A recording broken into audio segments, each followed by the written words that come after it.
Iran আমেরিকার যৌথ হামলায় সেই ইরানের 40 বছর রাজত্ব করা 86 বছরের খামেনির মৃত্যুতে আপাতত এটি একটি তৃতীয় বিশ্বযুদ্ধের সূচনার ঘোষণা হয়ে গিয়েছে।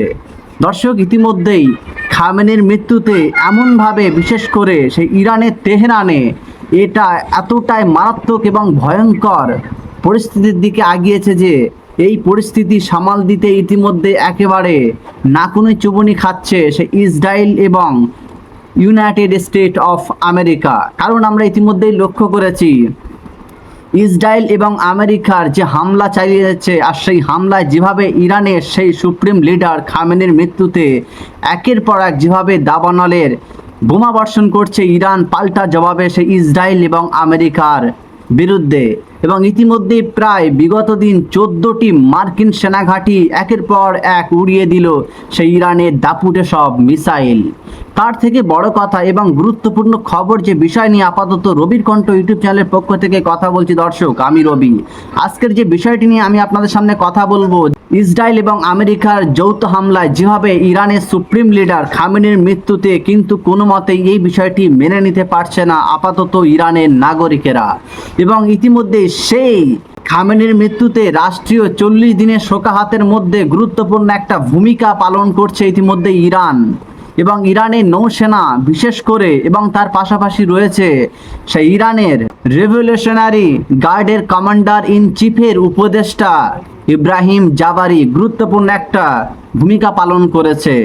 তাদের সোজাসাপটা বক্তব্য ইতিমধ্যেই যে বিশ্বব্যাপী যেভাবে 20 থেকে 30% যে তেল আমদানি রপ্তানি হয় সেই ইরানের হরমুজ প্রণালী দিয়ে, সেই হরমুজ প্রণালী বন্ধ করতে চলেছে ইরানের নৌবাহিনী এবং বিশেষ করে সেই রেভলিউশন গার্ডের কমান্ডার ইন চিফের উপদেষ্টা ইব্রাহিম জাবারি। তাদের সোজাসাপটা বক্তব্য সারা বিশ্বময় যেভাবে জ্বালানির জন্য ইতিমধ্যেই ভয়ঙ্কর দিনের দিকে আগাচ্ছে এবং বিশেষ করে লক্ষ্য করছি যে ভারতবর্ষ বিদেশি থেকে অর্থাৎ ইরান, ইরাক, কাতার, আরব থেকে প্রায় 50% যে জ্বালানি বা বিশেষ করে পেট্রোল ডিজেল আমদানি হয় এই হরমুজ প্রণালী দিয়ে, আর সেই হরমুজ প্রণালী বন্ধ করে দিয়েছে ইতিমধ্যেই সেই ইরান আমেরিকার যে একটা যুদ্ধ, এই যুদ্ধ যদি আগামী আরও সপ্তাহ তিনেক যদি টানাভাবে এভাবেই চলতে থাকে তাহলে আগামী দিনে বিশেষ করে ভারতবর্ষের জন্য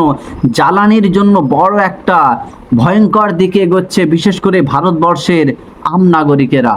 এবং সবথেকে বড় প্রশ্ন হলো, অন্তত আজকের দিনে দাঁড়িয়ে ইরাক এবং আফগানিস্তানের যুদ্ধ যেমন দীর্ঘমেয়াদী ছিল, তেমনি যদি ইরান আমেরিকার যুদ্ধ যদি দীর্ঘদিনের জন্য সংগঠিত থাকে তাহলে বড়সড় বিপদে পড়তে পারে বিশেষ করে ভারতবর্ষ।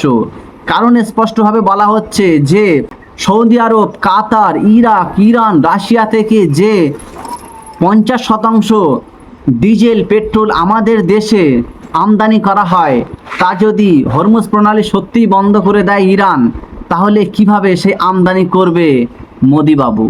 এবং ইতিমধ্যেই যতটুকু খবর বেরিয়ে আসছে যে ইতিমধ্যেই কূটনীতির চালে আপাতত 10 দিনের জন্য টোটাল ভারতবর্ষের প্রায় কয়েক ব্যালের তেল মজুত করে রেখেছে কিন্তু ভারতবর্ষ। তার থেকে বড় প্রশ্ন হলো, যদি হরমুজ প্রণালী বন্ধ করে দেয় তাহলে আগামী দিনে তেলের সবথেকে দামি জিনিস যে রান্নার জন্য গ্যাস ব্যবহার করে কোটি কোটি ভারতের নাগরিকেরা, তাহলে সেই গ্যাসের দাম কিন্তু আগামী দিনে সোনার থেকে দামি হয়ে পড়বে। ইতিমধ্যেই সে ইরানের সুপ্রিম লিডারের পক্ষ থেকে বর্তমান রেজাফির এবং নৌসেনার পক্ষ থেকে এবং সেই ইরানের কমান্ডার ইন চিফের উপদেষ্টা ইব্রাহিম জাবারি জানিয়ে দিয়েছেন যে হরমুজ প্রণালী পুরোপুরিভাবেই বন্ধ করে দেওয়া হয়েছে এবং যদি কোনো দেশ সে হরমুজ প্রণালীর থেকে যদি তেল সরবরাহ করার জন্য জাহাজ নিয়ে যাওয়ার চেষ্টা করে তাহলে সেই ইরানের সেনাবাহিনীদের থেকে বা নৌবহর থেকে স্পষ্টভাবে বার্তা, সেই জাহাজকে সম্পূর্ণভাবে মিসাইল দিয়ে অ্যাটাক করে ধ্বংস করে দেওয়া হবে। কারণ আমরা সকলেই জানি যে পুরো পৃথিবীর যতগুলি বাণিজ্যিক পরিপ্রেক্ষিতে এই আরব সাগর এবং ওমান সাগরের যৌথ মিলনের বড় একটা ভূমিকা পালন করে কিন্তু এই হরমুজ প্রণালী। এবং এই হরমুজ প্রণালী আগামী দিনে চিরতরের জন্য যদি বন্ধ করে দেয় ইরান, তাহলে কিন্তু সারা পৃথিবীময় কিন্তু বড় একটা অর্থনৈতিক দিক থেকে ভেঙে পড়বে। এবং এই ইরান আমেরিকার যুদ্ধে ইতিমধ্যে সেই ইউএসের বর্তমান প্রেসিডেন্ট ডোনাল্ড ট্রাম্প জানিয়ে দিয়েছে যে যদি ইরান ইতিমধ্যেই খামেনির মৃত্যুকে তারা মেনে নিয়ে ইরানের প্রেসিডেন্ট ডোনাল্ড ট্রাম্পের কাছে আনুগত্য বা আত্মসমর্পণ করে সেই ইরানের সামরিক বাহিনী, তাহলে কিন্তু তারা রেহাই পাবে, নতুবা আগামী দিনে আরও ভয়ঙ্কর বা একেবারেই ইরানকে ধ্বংস করে দেওয়া ডোনাল্ড ট্রাম্প ইতিমধ্যে সেই ঘোষণা দিয়ে ফেলেছেন বা হুঁশিয়ারি দিয়ে ফেলেছেন ইরানের বিরুদ্ধে। অপরদিকে আমরা লক্ষ্য করছি যে বর্তমান সেই আমেরিকার ভাইস প্রেসিডেন্ট জেডি ভ্যান্স তিনি কিন্তু জানিয়ে দিয়েছেন যে ইরাক এবং আফগানিস্তানের যুদ্ধ যে দীর্ঘমেয়াদী বা কয়েক বছরের টানা চলেছিল, তেমনটি কিন্তু ইরান আমেরিকার যুদ্ধ দীর্ঘমেয়াদী হবে না। এবং স্পষ্টভাবে বলা হচ্ছে যে আমেরিকা এবং ইরানের দীর্ঘমেয়াদী যুদ্ধে কোনোভাবে কিন্তু সামাল দিতে পারবে না ইউনাইটেড স্টেট অফ আমেরিকা। যুক্তরাষ্ট্রের এই ভাইস প্রেসিডেন্ট জেডি ভ্যান্সের এই বক্তব্যে ইতিমধ্যে শোরগোল সৃষ্টি হয়েছে আমেরিকা সংবাদপত্রের মাধ্যমে, এবং বিশেষ করে অন্য স্বরে আবারও শোনা যাচ্ছে এই ভাইস প্রেসিডেন্টের গলা থেকে যে ডোনাল্ড ট্রাম্প চাইছে ইরানের সমস্ত পারমাণবিক শক্তিকে একেবারেই ক্ষমতাচ্যুত করা এবং সেই ইরানকে কোনোভাবেই অস্ত্র বানাতে থেকে তাদেরকে দূরে রাখা। যদিও এই বিষয়টি কোনোভাবেই কিন্তু মেনে নিতে পারছে না সেই ইরান। এবং আজকেরকার গুরুত্বপূর্ণ খবর হলো দর্শক এটাই যে ইতিমধ্যে ইরান কিন্তু 92টি ব্যালিস্টিক ক্ষেপণাস্ত্র এবং তার সঙ্গে 17টি ড্রোন একেবারে আরবের সেই মার্কিন সেনাবাহিনীদের বড় একটা ঘাঁটি আলী উদেইদ সেখানে কিন্তু হামলা চালিয়েছে এবং সেই হামলায় আপাতত প্রায় 16 জন আহত এবং একজনের মৃত্যুর খবর ইতিমধ্যেই জানা গিয়েছে। এবং বলা হচ্ছে যে সেই আরবের একটি খাবারের গুদামে আগুন জ্বালিয়েছে ইরানের সেই পারমাণবিক ব্যালিস্টিক ক্ষেপণাস্ত্রের হামলায়। এবং তার সাথে এটাও বলা হচ্ছে যে ইরানের এই ব্যালিস্টিক ক্ষেপণাস্ত্রের হামলায় আপাতত সে আরবের 5টি বিল্ডিং সম্পূর্ণভাবে ধ্বংস হয়ে গিয়েছে। এবং এই বিষয়টি নিয়ে ইতিমধ্যে সে আরবের পক্ষ থেকে স্পষ্টভাবে জানানো হচ্ছে যে তারা কিন্তু আগামী দিনে ইরানের এই হামলার দাঁত ভাঙা বা পাল্টা জবাব দিতে তারাও কিন্তু প্রস্তুত হচ্ছে। দর্শক আমরা সকলেই জানি যে ইরান এবং রাশিয়ার সম্পর্ক কিন্তু অত্যন্ত সুসম্পর্ক এবং গাঢ় সম্পর্ক, কিন্তু আজকের দিনে দাঁড়িয়ে আমরা যে বিষয়টি লক্ষ্য করছি যে ইসরায়েল এবং আমেরিকার যৌথ হামলায় সেই ইরানের পরিপ্রেক্ষিতে একেবারে হাত গুটিয়ে নিয়েছে রাশিয়া। তাতে কি কিন্তু ইতিমধ্যে ইরানের পাশে দাঁড়িয়েছে চীন। তারা স্পষ্টভাবে জানিয়ে দিয়েছে ইরানকে একটি ফোনালাপের মাধ্যমে যে ইরান তুমি অতীতের মতো ইরান যেন কোনোভাবেই তাদের শির দ্বারা না বাঁকিয়ে রেখে মাথা উঁচু করে চলে, বিশেষ করে আমেরিকার বিরুদ্ধে। এবং আমেরিকার বর্তমান প্রেসিডেন্ট ডোনাল্ড ট্রাম্প জানিয়ে দিয়েছেন যে আমেরিকা এবং ইরানের যুদ্ধ আগামী দিনে ভয়ঙ্কর পরিস্থিতির দিকে এগোচ্ছে।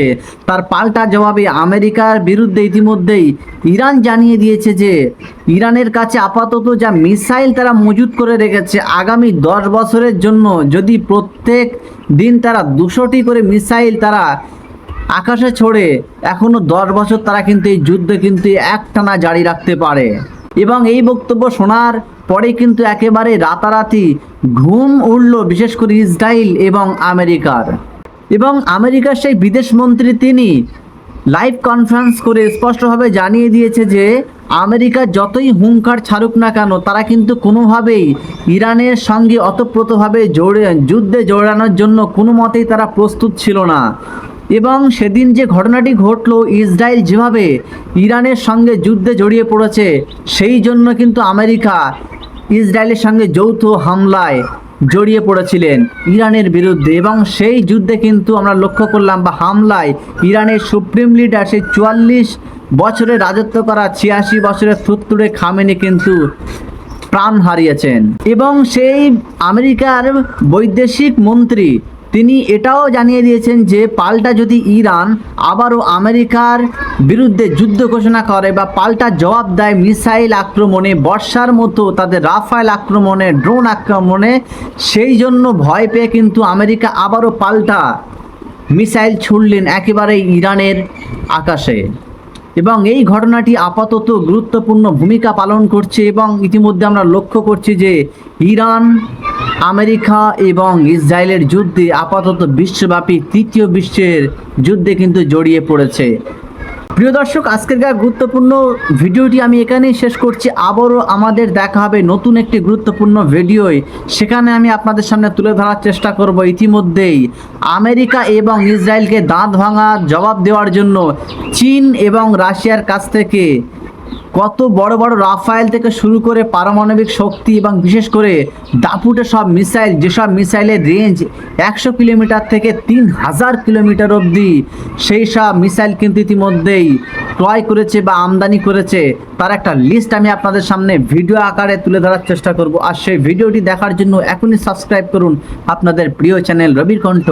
আপাতত আজকের গুরুত্বপূর্ণ ভিডিও থেকে বিদায়।